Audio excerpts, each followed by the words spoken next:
Hi friends, जय जगन्नाथ। एठी लाडूर मोर खेल चलैछु देखंतु। तो लाडूर मोर खेल सरीगला। आम ए पलि आसिलु मार्केट बुलिया को। तो हजबैंड कहले चल टिके मार्केट बुली आसिबा। तो एटा होची दिल्ली सैटरडे मार्केट। तो बहुत बड़ मार्केट जोटा आम घर पाखे लगे।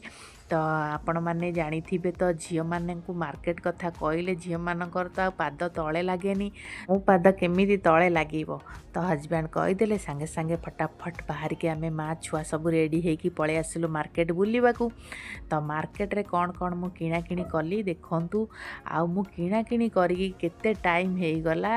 लास्ट आम कौन खाई गलु ना मु जाई घरे खाइबा बनैली। आपण माने देखंतु जानी परिबे वीडियो लास्ट जाके। तो आम संध्या 7:30 मार्केट बाहर के आसिलु। तो घर को पहुँचु पहुँचु आमर राति 12टा बाजिगला। आम मार्केट भितर कलु कौन एते टाइम। तो आपण माने तो जानी झील मानकर बार्गेनिंग करवा ए दुकान से दुकान बुलवा बहुत बड़ वरदान भगवान कर। तो सेथरु मु केंती बंचिकी रही। तो मु भी से वरदान प्राप्य पाई जाइची।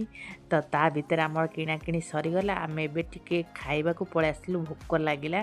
तो टिके छोले भटूरे खाए टिके फ्रुट्स नहीं गलु। या भितर टाइम आसी राति 12टा बाजिगला।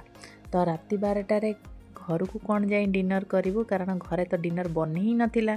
तो हजबैंड कहले घरे तो डिनर बनीनी आ राति 12टारे जाकि कौन डिनर बनइब, चलो बाहर खाई जीवा। तो आम बाहर खाई नेलु।